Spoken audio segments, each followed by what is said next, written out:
Bari, and have local security meetings. Then back to Nairobi, go to OP, we get a chopper, we go for security meetings, and we come back to Nairobi. Calm is restored, then reiteration attacks, most likely from my community, will take place, and the cycle continues. And this is the daily life of a typical pastoralist living along the border of another pastoralist county. The only time as a country we behave shocked or surprised is when we lose our security personnel, and only when we lose more than 2 or 3 lives. When will one life be too many to lose in the northern parts of this country?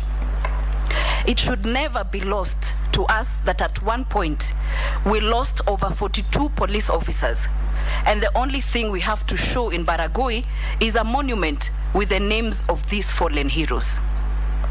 As a leader, I don't run away from my responsibility and have been consistent and diligent.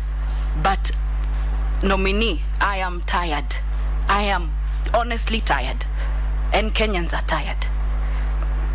What do you intend to do differently from your predecessors, away from the usual rhetoric and threats?